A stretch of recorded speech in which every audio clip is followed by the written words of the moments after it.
Mmm. Oh, I was about to have a drink. Well, there's a slogan, isn't it? That's what your right arm's for. Well, this is a special mug, though.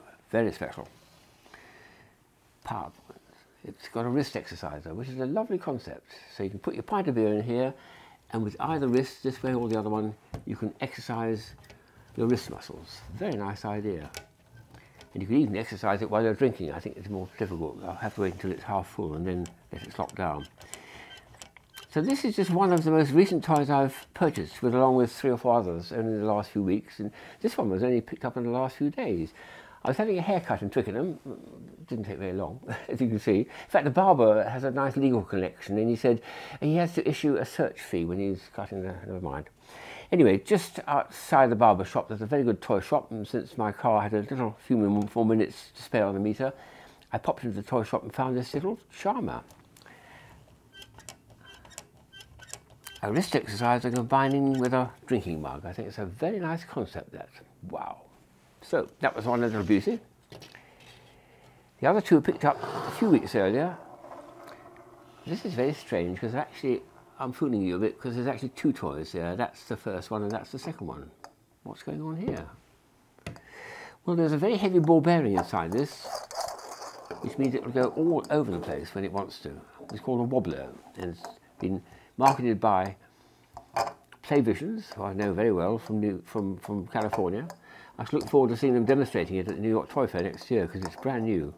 But it does lovely actions, never rests, can't stay like that, it's unstable because the ball bearing can't get into the centre where it would be stable. It always has to lift up like that, which is a very nice action for kids to play with and get intrigued by it. Lots and lots of chaotic motion there, which is what I love, chaos. So that's a goodie for my collection. I do like it. Very unpredictable. Then this one is much more stable and staid, but of lovely design. It's a sphere with a beautiful curvature to it, which Johnny Hawks has adopted the name Sphelix to it, which is a mixture of sphere and a helix. So watch what happens when I undo it like this. It slides apart very, very easily and gently. What an action. And this lovely shape he has all over his studio, just everywhere. The biggest one of the lot was astonishing. It was 6 foot tall, it was made of bronze, and I think it was meant for the outside of large corporate buildings, costing £35,000. But that shape is a very, very elegant one, and it's so beautiful when you put the 2 pieces together and they slide together like that, just rolling in, and then it will roll all the way to the other side if you wanted to. But it makes a sphere. It's really a bisected sphere, but a most elegant shape to have as a cut like that. Very beautiful indeed. So I'm very, very keen on that. The last item is a funny one because it's something you're probably very familiar with.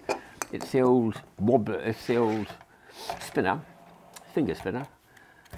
But this is the top of the range, which I found at the Birmingham Gift Fair from a Chinese company that's making quite a few of these, because it's got something very special about it with a USB socket. And if you pull this, suddenly you realise it's a lighter. One of those windproof lighters with a sort of little glowing piece, like a glow plug, and then little blue LEDs. So it'll light your cigarette even in a strong wind. But for those of you who don't smoke, and that includes myself, it does something else as well. There's a switch there to turn on, and when it turns on the switch, that's what happens. Spin it. And it's got a nice program to it, which means that the LEDs, there's 4 of them, will give a program of different colours, and it goes on for quite a few minutes before it repeats itself. Wow.